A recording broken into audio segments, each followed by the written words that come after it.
I got barged in on last night, so we're picking up this morning. Plus, chapter 3 is kind of long, so, or I'm just reading really slow. I don't know. Either way. It's Monday, he told his mother. The great Humberto's on tonight. I want to stay somewhere with a television.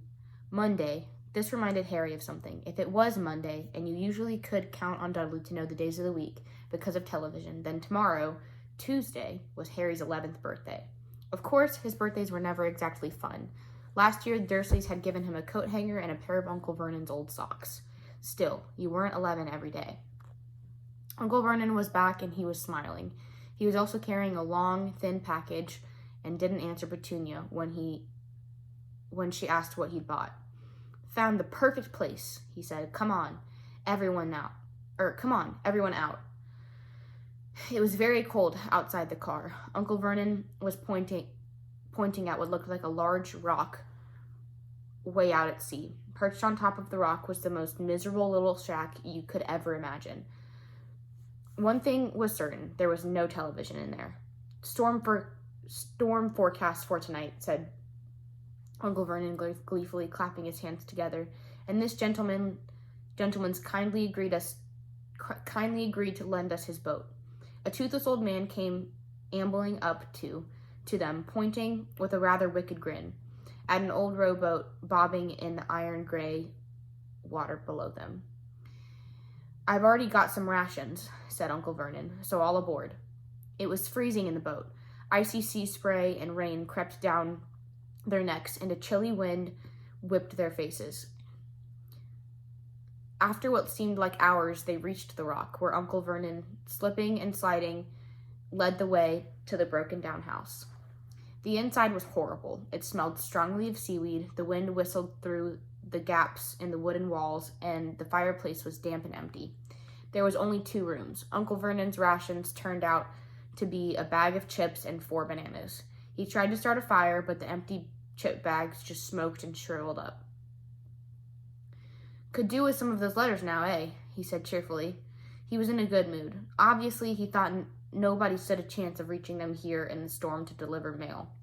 Harry privately agreed, though the thought didn't cheer him up at all. As night fell, the promised storm blew up around them. Spray from the high waves splattered the walls of the hut, and fierce wind rattled the filthy windows. Aunt Petunia found a few moldy blankets in the second room and made up a bed for Dudley on the moth-eaten sofa. She and Uncle Vernon went off to the lumpy bed next door. Harry was left to find the softest bit of floor he could find to curl up under the thinnest, most ragged blanket. The storm raged more and more ferociously, and as the night went on, Harry couldn't sleep. He shivered and turned over and tried to get comfortable. His stomach was rumbling with hunger. Dudley's snores were drowned by the low rolls of thunder that started near midnight. The lighted dial of Dudley's watch, which was dangling over the edge of the sofa on his fat wrist, told Harry that he'd be 11 in 10 minutes' time. He lay and watched his birthday tick nearer, wondering if the Dursleys would remember it all, wondering where the letter writer was now. 5 minutes to go, Harry heard something creak outside. He hoped the roof wasn't going to fall in, although he might be warmer if it did. 4 minutes to go. Maybe the house on Privet Drive would be so full of letters when they got back that he'd be able to steal one somehow. 3 minutes to go. What was that the sea slapping hard on the rock like that? And 2 minutes to go. What was that funny crunching noise? Was the rock crumbling into the house? Or into the sea? 1 minute to go, and he'd be 11. 30 seconds. 20. 10. 9. Maybe he'd wake Dudley up, just to annoy him. 3, 2, 1, boom! The whole shack shivered, and Harry sat bolt upright. Staring in the door, someone was outside, knocking to come in.